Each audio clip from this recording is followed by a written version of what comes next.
Salut à toutes et à tous et merci de regarder le deuxième épisode de L'œil de Moumou, la chronique média de Mourad Guichard. Mourad Guichard est un journaliste indépendant qui pose un regard tranchant sur les grandes et les petites dérives de notre paysage audiovisuel et médiatique. Cette chronique a été, dans un premier temps, diffusée dans le cadre de notre quasi quotidienne d'infos et de combat toujours debout.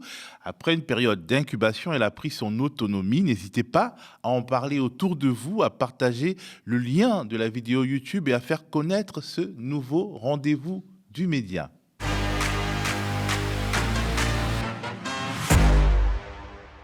Salut Mourad. Bonjour à toutes et à tous, ravi de vous retrouver de nouveau. Tu organises ta chronique autour de 3 mini-rubriques, les tops et les flops, au microscope et le coup de cœur. Alors, on va entrer dans les détails de ces rubriques et dans leur esprit, mais on commence par les tops et les flops. Les tops d'abord. Alors les tops, j'aime bien commencer par les bonnes nouvelles plutôt. On avait parlé il y a quelques temps, notamment avec William Martinet, que j'avais interviewé, qui avait répondu sur ce même plateau, sur le fait que beaucoup d'internautes, notamment de gauche, proches de la NUPES, s'étonnaient du fait qu'il n'y ait pas plus de plaintes que ça contre les gens qui diffamaient, notamment les députés, en les traitant de manière assez récurrente d'antisémites. Et puis là, d'un coup, on a vu arriver notamment la députée Danielle Obono, qui a porté plainte à plusieurs reprises contre des détracteurs, qui a gagné à chaque fois, on en a parlé ici.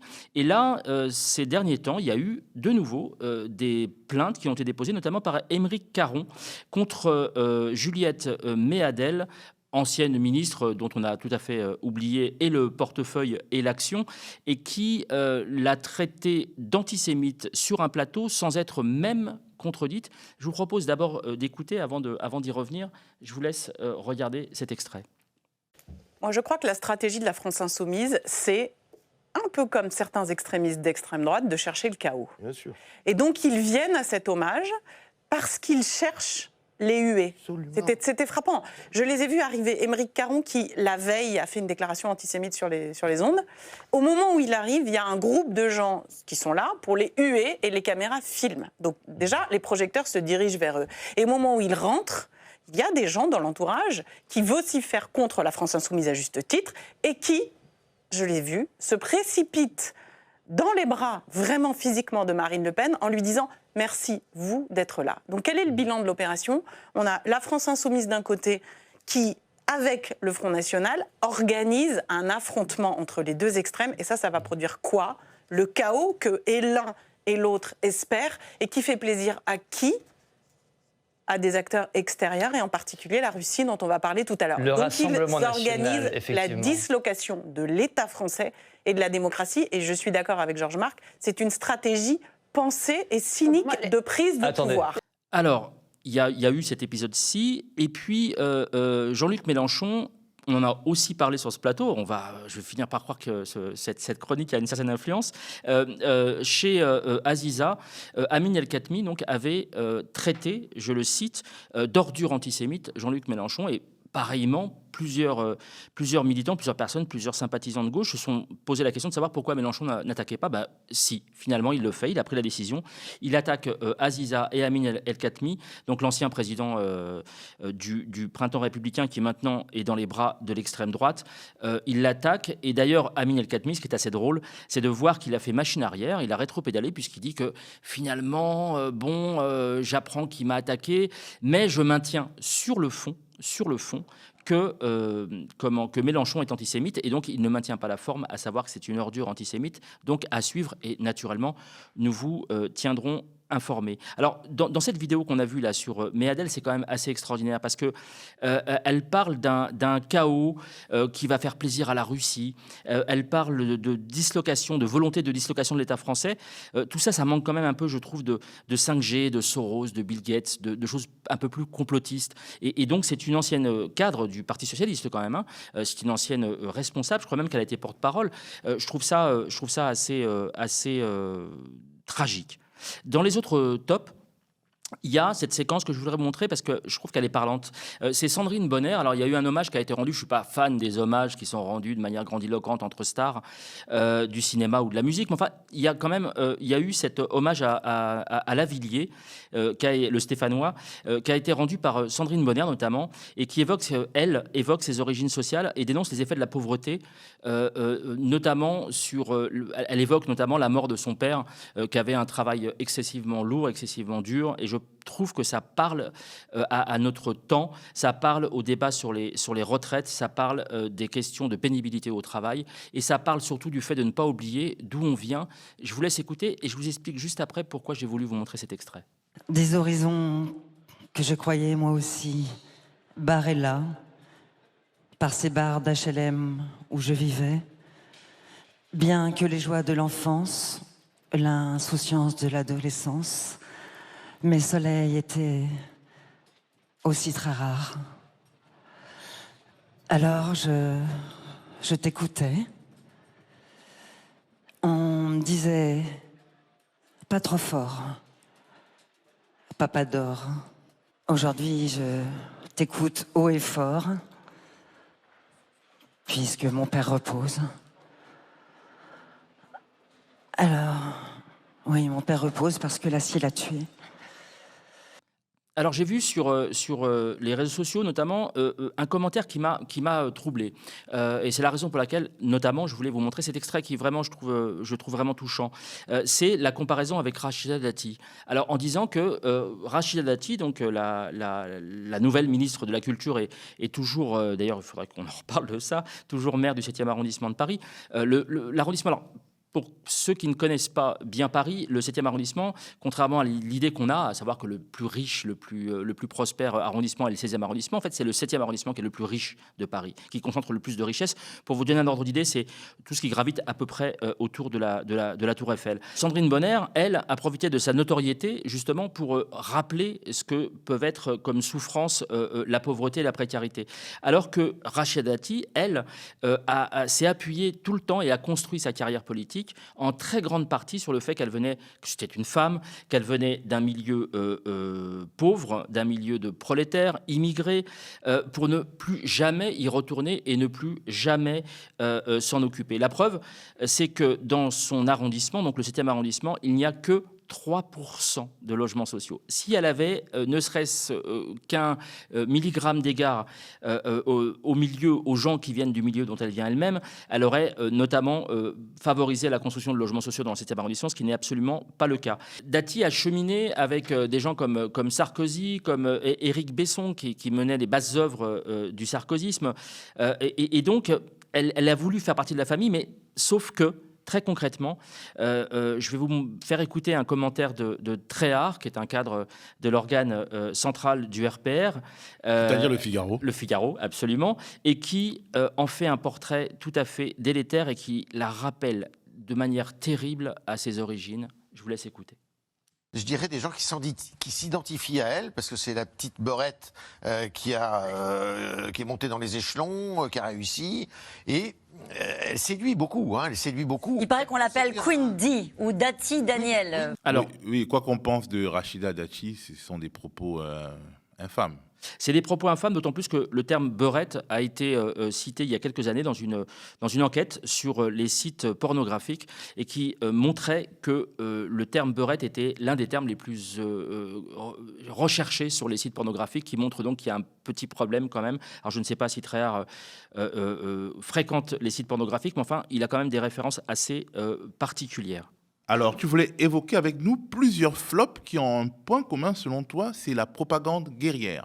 Alors oui, c'est un flop qui peut paraître être un top. C'est-à-dire qu'en fait, avec ce qui se passe évidemment à Gaza et en Cisjordanie, la propagande de l'armée d'occupation israélienne est de plus en plus présente, mais elle est de plus en plus offensive parce que au niveau international, de plus en plus de pays et d'instances jugent effectivement que ce qui se passe notamment à Gaza et dans le nord de Gaza il y a peu de temps et dans le sud de Gaza présentement, relèvent quasiment de massacres de masse, voire de génocide. Et donc, on accentue de plus en plus cette pression propagandiste, et notamment relayée par Aurore Berger, qui est devenue donc ministre, qui est une fervente défenseuse de la politique de Netanyahou, qui est intervenue chez Aziza récemment, et qui parlait de milliers de femmes assassinées le 7 octobre, de milliers de femmes, alors qu'on sait que même les chiffres d'Israël tournent autour des 1200, 1300 victimes du terrorisme, absolument,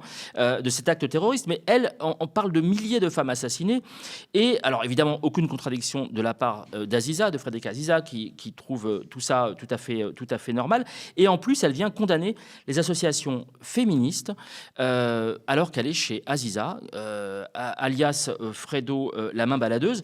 Je trouve ça absolument extraordinaire. Et donc, ils sont en train de s'enferrer complètement dans quelque chose qui ressemble non plus à de la communication politique, mais vraiment à de la propagande. Alors, j'en veux pas tellement à Aurore Berger. J'en veux plus, effectivement, à Aziza et aux médias qui l'accueillent et qui lui permettent, et c'est le but, vraiment le cœur de cette réflexion, qui lui permettent de développer ce genre de mensonges sans aucune contradiction. Alors, je vous montrerai pas de vidéo d'Aurore Berger parce que, voilà, quoi, j'ai pas envie de vous infliger ça.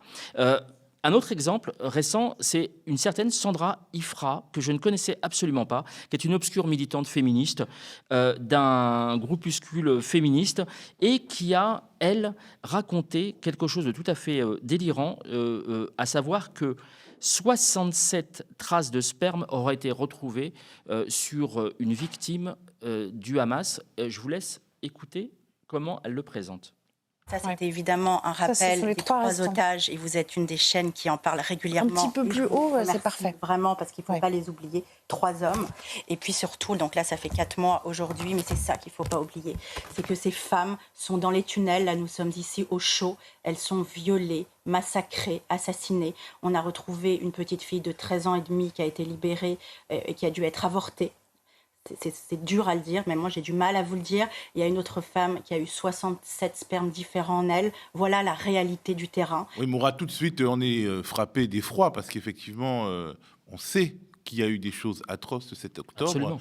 Mais on se dit, bon voilà, ils sont allés très très loin dans l'infamie, dans la déshumanisation. Absolument. Et donc, évidemment, ils ont pris des exemples qui ne peuvent que nous toucher, à savoir les vieillards, les femmes et les enfants. Vous vous rappelez les enfants décapités, mis dans les fours et compagnie. Et donc tous ces mensonges-là, c'est tellement grossier qu'en fait, et on va voir une capture d'écran de son message qu'elle a posté juste après, elle a reconnu qu'en fait elle s'était fait abuser, mais le meilleur moyen de ne pas se faire abuser, c'est peut-être de réfléchir, de ne pas faire du pathos et d'attendre les résultats des enquêtes avant de sortir des horreurs pareilles qui donnent raison à Netanyahou et à l'armée d'occupation qui va aller frapper de nouveau les populations civiles palestiniennes, et je trouve ça excessivement dangereux. Un autre cas, c'est quelqu'un, alors c'est notre anti-peluche, notre anti-thèse, c'est Meyer Habib, qui lui gère sa com de manière, alors pour moi c'est une espèce de boussole, un phare dans la nuit, parce que quand on le regarde, quand on l'observe, on voit ce qui se passe au niveau de la propagande israélienne. Et là, il se passe qu'en fait, après avoir tenté de récupérer un Oscar du meilleur acteur à l'Assemblée nationale, au moment de la diffusion des images qui ont été organisés par l'armée israélienne, avec un pathos extraordinaire. Il a surjoué... Des images qui étaient terribles tout de même. Oui, qui étaient absolument terribles, évidemment. Simplement... Mais mise au service de quelque chose de très spécifiquement politique. Nous sommes en guerre, et c'est bien pour ça que je parle d'organisation. Les images, on sait le poids qu'ont les images durant un conflit comme celui-ci. Et donc, il a joué le côté pathos. Ensuite, comme ça ne marchait pas forcément, il a tenté la haine, la rage, et je vous l'ai montré il y a 2 semaines, sauf que ça n'a pas marché. Et je vais vous montrer pourquoi ça n'a pas marché, parce qu'il a en fait été pris en défaut sur le fait de l'exagération chronique dont il a fait preuve, et quelqu'un a très simplement copié-collé un son de l'excellent film Le Dictateur du non moins excellent Charlie Chaplin, et écoutez le résultat, il est catastrophique pour son image et pour sa propagande.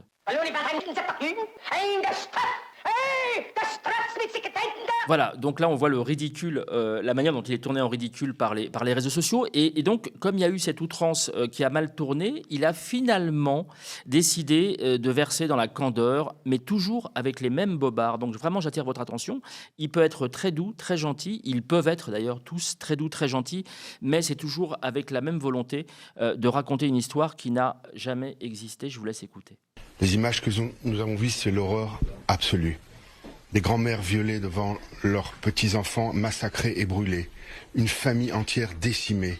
Un kibboutz qui prônait l'amour, la fraternité, le partage. C'est ça le kibboutz Be'eri, il faut comprendre. C'est des gens qui voulaient la cohabitation. A été massacré. Parce qu'ils étaient juifs, 80 années après la Shoah, les corps sont inidentifiables. On a vu petit paquet après petit paquet. Parce que dans la religion juive, il y a la sanctification du corps humain. Ils essayent de refaire un puzzle de chaque corps. Il y a des milliers de corps. Personne n'aurait imaginé. Personne n'imaginait ces actes de barbarie. Alors qu'en France, en ce moment, on est en train d'inverser et de dire Israël assassin.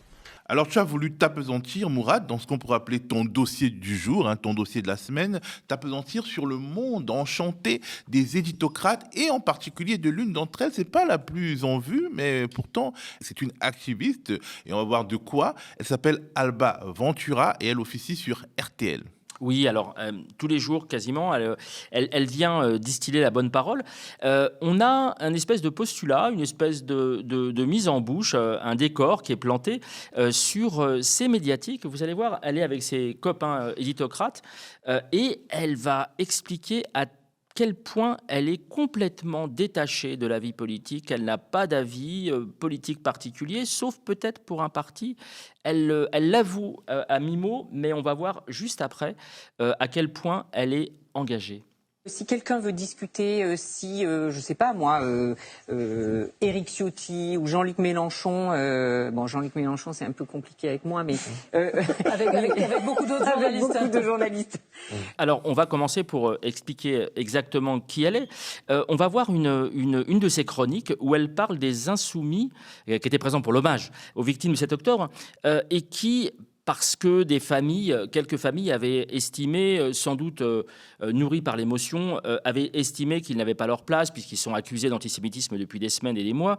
Et donc, elle estimait, elle s'est arrogé le droit de dire qu'ils devaient rester chez eux. Et elle a employé un ton, vous allez le voir et l'écouter, elle est complètement habitée par une espèce de haine et de hargne contre les insoumis dont on a du mal à s'expliquer. Je vous laisse écouter et regarder, on en reparle juste après. Les élus de la France insoumise ont donc décidé de maintenir leur présence à l'hommage des victimes du 7 octobre aux Invalides aujourd'hui, alors qu'ils ne sont pas les bienvenus. Pourquoi insiste-t-il, Alba ? Parce que le respect ne fait pas partie de leur éducation, parce qu'être indécent, c'est leur mode de fonctionnement, parce qu'ils pensent qu'ils ont tous les droits. Un seul des insoumis a eu la parole juste, c'est François Ruffin, quand il affirme « les parents qui pleurent leurs enfants ont tous les droits ». Ben oui, ce sont eux qui ont tous les droits. Et dans un moment de recueillement, de deuil, de douleur, d'hommage aux disparus, de pensée envers ceux qui sont toujours otages. Comment peut-on vouloir s'imposer alors qu'on ne veut pas de vous ? Pourquoi une telle provocation ? Pourquoi un tel entêtement ? Pourquoi un tel acharnement ? Franchement, les insoumis, puisqu'on vous le demande, restez chez vous. Effectivement, c'est une charge assez forte, Mourad. Oui, d'autant qu'elle est pas justifiée, puisque les députés insoumis ont été invités par le président de la République, donc il n'y a pas de raison de ne pas être présents. Et les seuls qui sont allés à charge contre eux sont notamment Meyer Habib et sa bande. Dans la même logique et dans la même veine, elle soutient le poète Tesson, donc, qui avait été nommé comme parrain du Printemps des poètes. Donc, elle va évoquer, vous allez voir, c'est vraiment pernicieux, je trouve, parce qu'elle va évoquer ce Printemps des poètes d'une manière tout à fait vicieuse, puisqu'elle en parle comme de quelque chose qui n'est pas très connu. Elle va parler des gens qui ont fait une pétition pour demander à ce que Tesson soit viré, puisque Tesson est un porte-parole de l'extrême droite de manière militante, sauf qu'elle va flinguer littéralement la gauche, et pas que les insoumis pour le coup, et amoindrir le poids de ces poètes qui sont finalement méconnus, alors qu'en fait la poésie en France n'a pas une place particulièrement importante, mais l'important, c'est de flinguer la gauche et de soutenir Tesson, je vous laisse écouter. 1200 artistes s'opposent dans une tribune à la nomination de l'écrivain-poète Sylvain Tesson à la présidence du Printemps des poètes qui aura lieu au mois de mars. Il le trouve trop réac. Hier, la ministre de la Culture, Rachida Dati, l'a publiquement soutenu, comme de nombreuses personnalités, des politiques, des écrivains, des éditeurs. Et vous ? Mais moi, je dis 10 fois, je dis 100 fois, je dis 1000 fois oui à Sylvain Tesson à la tête de ce Printemps des poètes. Alors, le Printemps des poètes, c'est un peu comme la fête de la musique, un peu moins connue, malheureusement. C'est partout en France, dans les écoles surtout, pour faire découvrir ce qu'est la poésie. Oui. Alors, je dis oui à Tesson, et puis surtout, je dis 10 000 fois non au tribunal des poètes. Effectivement, elle n'y va pas mollo-mollo, quoi. C'est-à-dire que quelque part, elle fait acte politique en soutenant un écrivain pour des propos, effectivement, qui le situent idéologiquement. Oui, alors elle peut avoir un avis, il n'y a pas de souci là-dessus. Elle peut avoir un avis, elle peut avoir... Elle dit que c'est le bon sens qui est son avis, qu'elle n'en a pas vraiment, donc... c'est peut-être un bon sens de droite. Alors, dans ce qui s'était passé sur ces médiatiques, elle expliquait que, oui, elle assumait, elle revendiquait le fait d'être parisienne, de ne pas aller sur le terrain. Donc, combien de reportages? Zéro. Combien d'enquêtes? Zéro. Combien d'articles? Zéro. Elle donne juste son avis. Et ça, c'est vraiment la quintessence pour moi de l'éditocratie et des chiens de garde, en l'occurrence des chiennes de garde. Et on le retrouve notamment sur ce que je vais vous montrer, l'extrait suivant. C'est-à-dire, c'était au moment où il y avait le campement rue de Solferino. Le campement donc organisé par Droit au logement, où se sont invités, où ont été invités, je ne sais pas exactement, mais en tout cas, ils étaient les bienvenus, des députés NUPES qui ont dormi, qui ont passé la nuit avec des sans-logis. Et d'ailleurs, le Média TV était présent, fort heureusement, puisqu'ils ont été accusés simplement pour avoir été prendre un café, avoir été aux toilettes dans le bar d'à côté. Ils ont été accusés d'avoir en fait mangé, ripaillé dans le restaurant voisin Solferino, qui est un beau quartier de Paris, je le précise, alors qu'en fait, c'est pas du tout le cas, mais pour elle, pour Alba Ventura, c'est tout à fait le cas et elle pense avoir levé un lièvre absolument extraordinaire, comme si elle y était, sauf qu'elle s'est plantée. Et là, ça relève du mensonge pur et simple. Je vous laisse écouter. Des photos volées circulent, photos de députés insoumis installés au restaurant Le Solferino, tout juste avant de rendre visite au SDF. C'est très gênant. Et effectivement, notre confrère Gémile, qui était sur les lieux, a débunké cette histoire. Après, d'ailleurs, que ces vidéos étaient, nos vidéos aient été instrumentalisées d'un sens contraire, notamment par CNews. Finalement, le média a publié sa propre vidéo, son propre reportage pour clarifier ce qui s'est passé ce jour-là et qui était complètement aux antipodes de ce qu'il prétendait, c'est-à-dire CNews ou RTL. De l'utilité du média TV. Alors, pendant que toute la France en fait, se félicitait de la Palme d'Or qu'avait reçue Justine Triet pour Anatomie d'une chute, le fameux film que je vous invite vraiment à voir, elle s'est d'abord, alors c'est toujours une technique très particulière, elle a d'abord félicité Justine Triet, mais on devine très bien avec son sourire en coin qu'en fait elle la félicitait pour mieux la flinguer derrière. Et elle va se lancer dans une diatribe, donc évidemment, puisque la pauvre Justine Triet a eu le malheur de s'opposer au gouvernement de Macron, s'opposer à la ministre de la Culture d'alors, et de critiquer la manière dont sont traités les artistes en France. Et ce qui est tout à fait son droit, l'irrévérence fait quand même partie des droits notamment des artistes, eh bien, ça n'a pas plu du tout à Alba Ventura. Et voyez la manière dont elle l'a plombé et je vous dirais de quelle manière elle a absolument menti juste après le visionnage. Curieusement, à Los Angeles, hier, devant les journalistes américains, pays du libéralisme à tout crin, où ce sont les blockbusters avec stars mondiales qui généralement raflent la mise, elle s'est contentée de les remercier, de l'encourager à faire ce qu'elle aime. C'était un chouette discours, non, franchement? Bon, un peu court à mon goût, bien moins véhément qu'à Cannes. Et il y a surtout manqué quelque chose, j'ai trouvé. Un merci. Vous savez, merci au CNC, le Centre national du cinéma, pour son avance sur recette de 500 000 €. Merci à la région Rhône-Alpes, à la région Nouvelle-Aquitaine, au département de Charente-Maritime de lui avoir signé un chèque de près d'1 million d'euros et France Télévisions d'en avoir fait autant. Effectivement, au final, on se rend compte quand elle joue sur des ressorts manipulatoires. Complètement, d'autant que Justine Triet a remercié, en recevant sa Palme d'Or, elle a remercié le système français sans lequel elle ne serait pas là, elle ne pourrait pas produire de film, donc elle a menti. Alors, est-ce qu'on en est à seulement 3 mensonges ? Non. Il y a quelque temps déjà, elle a menti sur La Marseillaise, le journal La Marseillaise, donc un journal de progrès, né de la Résistance, un journal que j'apprécie particulièrement, je tiens à le dire, dont je suis lecteur. Et ce journal, dont on va voir la une de lundi dernier, en fait, ce journal, elle l'annonçait comme mort et enterré, alors qu'en fait, pas du tout. Ce journal est toujours existant, puisque la preuve, nous voyons cette une qui date d'il y a quelques jours seulement, donc par anti-gauchisme, j'ai envie de dire, et anti-communisme primaire, elle est capable de tout. Et je suis très surpris, et je me demande vraiment, mais très sincèrement, quel est l'intérêt d'RTL de maintenir à l'antenne Alba Ventura, si ce n'est d'alimenter une espèce de discours ultra-réac qui peut-être veut concurrencer Europe 1, tenu maintenant, qui est rentré dans la sphère Bolloré, ou le JDD, ou CNews, je ne sais pas trop. Mais ça me paraît à la fois dangereux, à la fois inutile, et ça, je trouve qu'elle incarne, je le redis, tout à fait tous les travers des éditocrates et des chiens de garde qui n'ont aucune légitimité, puisqu'ils ne produisent rien, ils n'enquêtent pas, et ils ne font pas de reportage, ils n'ont que leur avis comme socle, et je trouve ça extrêmement dommage et dommageable pour la profession. Alors, normalement, on dit éditorialiste. Pourquoi tu dis éditocrate ? Éditocrate, c'est le terme qui est employé notamment par nos amis d'Acrimed, à savoir que nous avons... Acrimed est une association de critique média, notamment eux. C'est-à-dire qu'en fait, ce sont des éditorialistes qui pourraient très bien jouer leur jeu, c'est-à-dire avec finesse analyser la vie politique, avoir un peu de contenu, nourrir les gens qui les écoutent. Là, c'est pas du tout ça. Là, c'est vraiment... c'est la tante ou le tonton un peu fatigué qui va vous sortir ces vérités sans aucun socle. C'est-à-dire qu'il n'y a aucune vérification de rien. Donc, on arrive à des mensonges, de facto. Et si je vous montre régulièrement des vidéos et des extraits ou des captures d'écran, c'est parce que je ne peux pas annoncer moi-même des choses ou asséner des vérités si je n'ai pas d'éléments derrière. Donc, il faut apporter des preuves. Elle n'apporte aucune preuve et elle ne fait qu'asséner des choses qui correspondent à son logiciel, qui est plutôt un logiciel ultra réactionnaire. Il y a un logiciel du pouvoir, parce que dans Éditocrate, il y a crate, donc quelque part, ce sont des personnes qui analysent pour le pouvoir, ou alors qui constituent un pouvoir en analysant ainsi la vie politique. Mourad. Oui, qui ont envie d'être...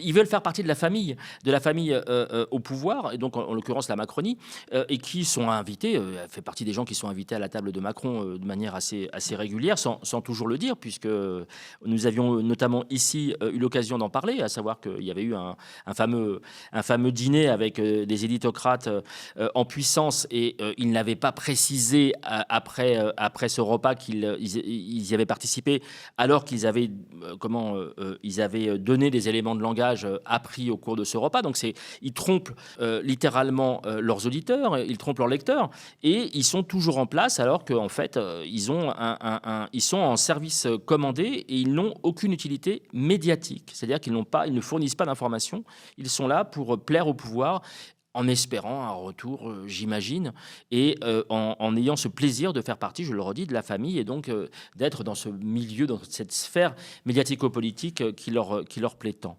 Alors, dans l'émission C'est médiatique dont on a parlé au début de cette partie de ton émission, en fait, il y avait ce plateau avec Alba Ventura et Yael Gauze. Alors, on se rend compte que les éditocrates, comme tu dis, il y en a de droite, d'extrême droite, de centre droit, de centre gauche, mais finalement il y a très peu, il y en a peut-être pas d'éditocrates entre guillemets, c'est-à-dire les gens qui tiennent le micro et qui analysent la vie politique, qui ont une sensibilité de gauche radicale. Il n'y en a pas, alors que la gauche radicale, c'est quand même, disons, la gauche radicale, la gauche de gauche, comme on dit souvent, c'est quand même une partie importante de l'opinion publique française, mais on se rend compte que, quelque part, il faut quasiment montrer patte blanche en crachant sur de l'insoumis pour faire carrière d'éditocrate.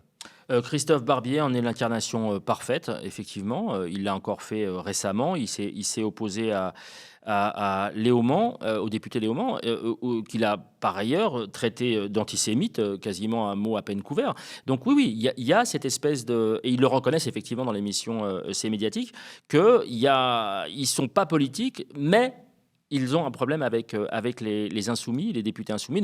On peut élargir à la NUPES, mais non, ça pose un vrai problème de légitimité, je le redis, et de représentation et de courant de pensée qui est inexistant aujourd'hui et qui s'accentue, et notamment depuis le 7 octobre, qui s'accentue avec une espèce de polarité comme ça qui fait que il y a toute la classe politique d'un côté et effectivement les insoumis de l'autre. Les insoumis, je n'ai aucun lien, aucun rapport, hein, je le précise, avec les insoumis. Simplement, j'observe et je remarque que à chaque fois, c'est le point commun de tous ces éditocrates, c'est de cracher, effectivement, comme tu le dis, et de flinguer les insoumis avec le terme et la condamnation la plus incroyable qui soit, la plus imparable qui soit, d'être notamment antisémite. Mourad, ton coup de cœur du jour pour finir en beauté d'une certaine manière, c'est le Twitch de notre confrère Loris Guémard d'Arrêt sur Image. Absolument. Alors juste avant, je voudrais... D'abord, c'est quoi un Twitch ? Alors un Twitch, c'est une chaîne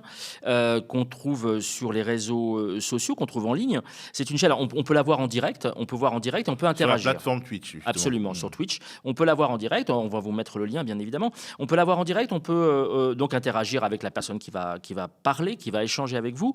Et puis, on peut la voir a posteriori avec beaucoup de liens qui vont vous renvoyer vers les références qui sont faites sur cette fameuse chaîne. Et il y en a une qui s'appelle donc Proxy, qui est celle de Loris Guémard, notre confrère d'Arrêt sur Image, qui est un fan, un spécialiste, évidemment, puisqu'il est à Arrêt sur Image, de la critique média, comme ce que nous pouvons faire ici, qui vient de la presse quotidienne régionale, qui est passé par plusieurs médias, donc qui connaît très bien son job et qui, un mardi sur deux, va pendant plusieurs heures animer, à partir de sujets de critique média, va animer sa chaîne Twitch, qu'on va retrouver de manière gratuite, enfin ouverte, sur le site d'Arrêt sur Image, et il va y aborder plusieurs questions, notamment qui ont été posées par des internautes ou qu'il a croisées, comme ça m'arrive moi aussi de voir des choses qui passent comme ça sur les réseaux sociaux, et il va prendre le temps parce que effectivement, que ce soit sur un site internet ou que ce soit à la télévision, on n'a pas forcément le temps d'aller au fond des choses, et lui prend le temps, et c'est parfois 3-4 heures d'affilée, donc on peut le voir en plusieurs fois, il y a plusieurs thèmes à chaque fois, et c'est vraiment d'une très bonne facture. Donc ça s'appelle Proxy, la chaîne Twitch de Loris Guémard d'Arrêt sur Image. Je voudrais faire un tout petit, en vous laissant, un tout petit teaser. Je voudrais parler... Et vraiment, je pense que, j'espère peut-être que Loris Guémard en parlera, des comptes parodiques qu'on voit fleurir sur les réseaux sociaux. Notamment, il y en a deux que j'ai repérés, Ministère des Bras Croisés, qu'on trouve sur Twitter, et Maude Soutien 2027, qui est un site de soutien à Maude Bréjon, la porte-parole des députés Renaissance, qui évidemment est un site et un compte parodique, puisque personne ne peut soutenir Maude Bréjon très sérieusement. Mais ce qui est très intéressant, et j'y reviendrai dans une prochaine chronique, c'est qu'en fait, et ça devient, je pense, problématique, c'est qu'en fait, tous ces comptes qui sont très suivis, produisent en fait des fake news, évidemment rigolotes, sauf que maintenant, la réalité rattrape toutes ces fake news et toutes ces blagues, et ça devient problématique quand des ministres, je pense notamment aux ministres en charge des questions d'environnement, ils sont 3, sortent des choses totalement hors sol, qui dépassent ce qu'auraient pu anticiper ces fameux comptes parodiques, mais j'y reviendrai très prochainement. Comment être plus caricatural que sa caricature? Merci Mourad. Et merci à vous d'avoir regardé L'œil de Moumou sur le média, sur le canal 350 de la Freebox, sur YouTube ou sur notre site internet. Le média, on vous le rappelle, ne vit que des abonnements de soutien et des dons de celles et ceux qui l'aiment. Si vous le pouvez, allez sur le mediatv.fr/soutien et donnez-nous de la force, donnez-vous de la force. Restez connectés aux médias.